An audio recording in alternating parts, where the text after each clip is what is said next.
The mystery of the missing nuts. One sunny morning, a squirrel named Sammy was looking for his stash of nuts that he had buried under a big oak tree. He dug and dug, but he could not find any nuts. He was puzzled and worried. Where did his nuts go? He decided to ask his friend, a blue jay named Bobby, if he had seen anyone taking his nuts. He flew to the top of the tree and found Bobby sitting on a branch. Hi, Bobby. Have you seen anyone taking my nuts? I can't find them anywhere, Sammy He said. Hi, Sammy. No, I haven't seen anyone taking your nuts. Maybe you forgot where you buried them. Bobby said. No, I'm sure I buried them under this tree. Someone must have stolen them, Sammy said. Who would do such a thing? Maybe it was a raccoon. They are sneaky and greedy, Bobby said. Maybe.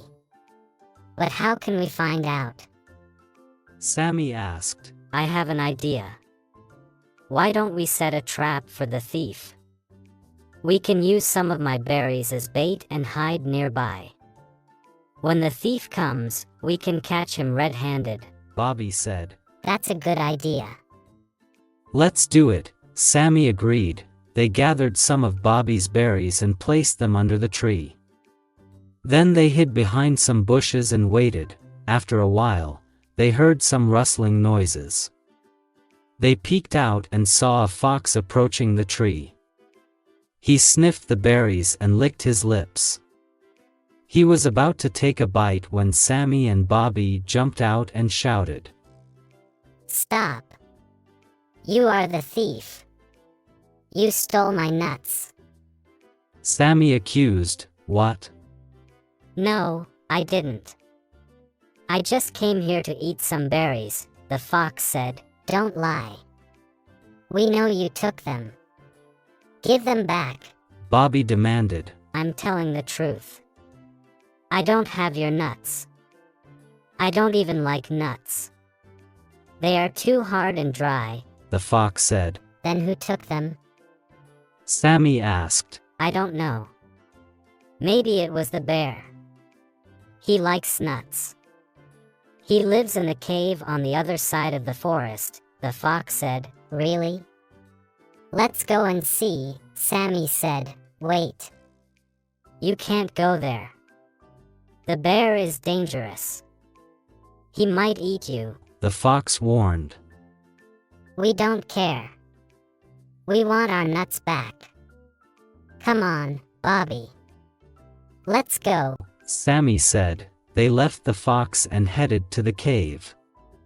The fox sighed and ate the berries.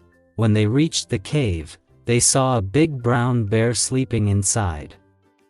He was snoring loudly. Sammy and Bobby tiptoed into the cave and looked around. They saw a pile of nuts in the corner. They recognized them as Sammy's nuts. Look. there they are. He did take them, Sammy whispered. Let's get them back. Bobby whispered. They crept towards the nuts, but they accidentally stepped on a twig. It snapped and made a loud noise. The bear woke up and saw them.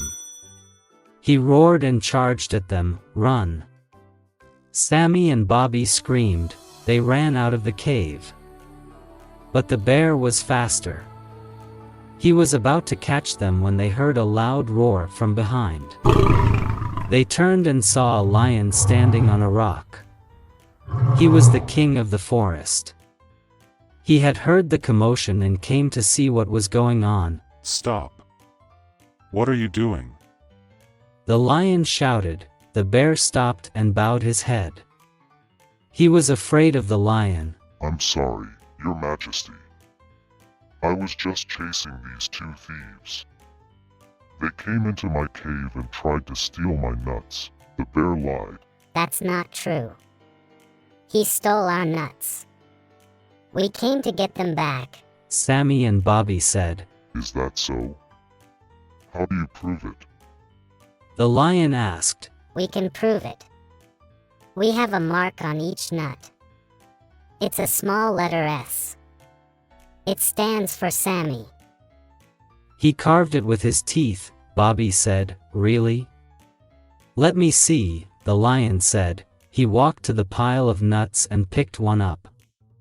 He looked at it closely and saw a tiny S on it. You are right. There is an S on it. And there are more on the other nuts. These are your nuts, not his, the lion said. He turned to the bear and glared at him. You lied to me. You stole these nuts from them. That's very wrong. You should be ashamed of yourself, the lion scolded. I'm sorry, Your Majesty. I was hungry and I saw these nuts. I couldn't resist. Please forgive me. The bear begged. I will forgive you, but only if you return these nuts to them and apologize. The lion said. Okay, okay. I will do that. I'm sorry, Sammy and Bobby. Here are your nuts. Please take them, the bear said. He pushed the nuts to them and bowed his head. Thank you, Your Majesty. Thank you for helping us, Sammy and Bobby said. You are welcome. You did well to stand up for yourselves and your nuts. You are brave and smart. I'm proud of you, the lion said. He smiled and nodded at them. They smiled and nodded back. They took their nuts and thanked the lion and the bear again. They left the cave and went back to their tree. They were happy and relieved. They had solved the mystery of the missing nuts and got them back. The end.